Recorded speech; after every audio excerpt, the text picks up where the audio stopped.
Hi, my name is Jerry Mikulski, and I've been using a tool called The Brain for almost 19 years to record all the stuff that I see and put it in context. So I put articles in here, videos, and so forth, and I've been paying some attention recently to Donald Trump in the current electoral campaign. I've been paying attention to Hillary Clinton as well, but gotta say, Trump is pretty fascinating.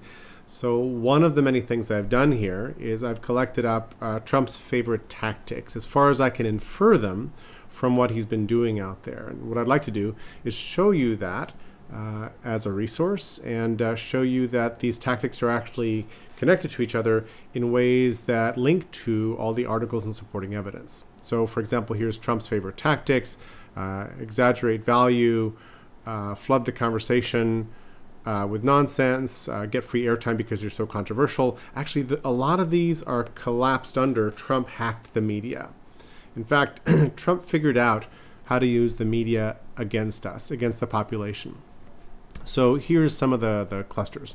So aim for the highest media attention setting for everything. Use all airtime for self-promotion no matter what the question is at stake. You're going to benefit a lot from false equivalence. So people are going to treat the things you say as if they were real, even if they're completely invented. Say you might do something that you never intend to do because it stalls for time. The media just has limited time. The media has limited time during a particular interview. So if you distract them with something else, you've just eaten a couple minutes, they don't have that much time to go back to it. But also over time, if you say, hey, sure, I'm gonna release my tax returns, and then you can say, well, you know, they're under audit, and then you wait a while, and then you wait a while, and suddenly it's 39 days before the election, and you still haven't released your tax returns, and the country might possibly vote to elect for president somebody who, in fact, is hiding a lot of crap. It's a brilliant strategy, actually. Make The Apprentice. Because it's a genius strategy to sell the idea that you're brilliant. So, you know, if I click on one of these, there's The Apprentice as a genius strategy. Here's The Apprentice itself. Use the media to look smart as the broader idea. And then The Apprentice is an NBC show created by Mark Burnett, who also created Shark Tank and Survivor and a bunch of other things that I don't have in here. But this whole idea is that suddenly Trump can look really, really smart when in fact he's sort of sharp like Fox, but not necessarily that smart. There's another thought in here about why do people support Trump, which is it has some of the best articles I've seen about it. I am the best businessman, for example. In fact, one of the things that Donald does is he makes grandiose claims. That's another thing that's under Trump's favorite tactics. So here's a thought called make grandiose claims. I have the best people. I have the best words. I have the world's greatest memory. I make the best deals. Promise that your solutions are going to be great, but don't offer any details, probably because you don't have any details. There's a whole bunch of claims, lies, and misrepresentations I'm collecting here. Immigrants are dangerous and costly. Thousands of New Jersey Muslims were cheering after 9/11. Hillary wants to take your guns. I am self-funding my campaign.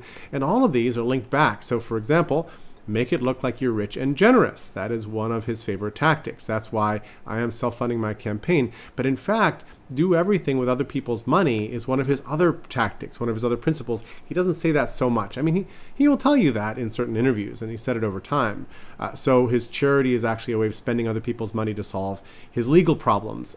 He may, in fact, turn a profit from his election campaign. He is charging the campaign for use of his hotel, his jet, everything else. So it's pretty interesting, and all these things are interwoven. It's actually been fascinating to do this. All of this is under Donald Trump for President 2016.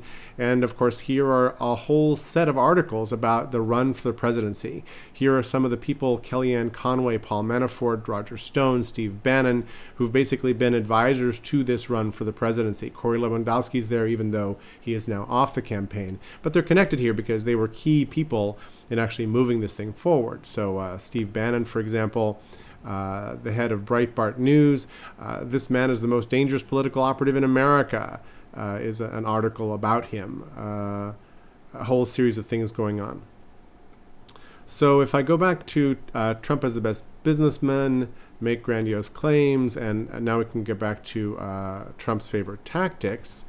They include demonize and polarize everybody. Denigrate all your critics. They're sad, they're losers, they're low ratings. Deny everything that might be damaging. Claim ignorance over things you know very well. For instance, oh, I don't know who this David Duke guy is. What are you talking about David Duke? When in fact, several years before he had been interviewed about David Duke. He's known David Duke for a long time. I don't know if they've ever sat down. Same thing with Putin, right? Oh gosh, I don't have a lot of Putin links in here.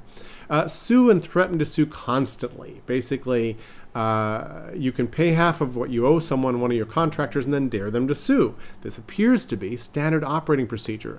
Another, and the thoughts that are purple here are because they've collected up a lot of evidence under them. So I want them to stand out visually. So here, Trump stiffs and screws everybody.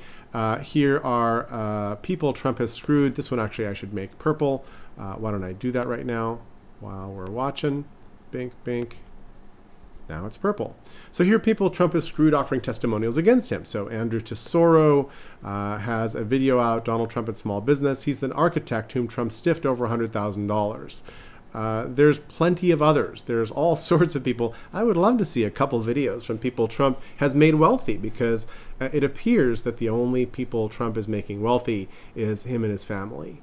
And I'm not even sure how his family is going to do after he's around, because he's a wrecking ball. He's insane.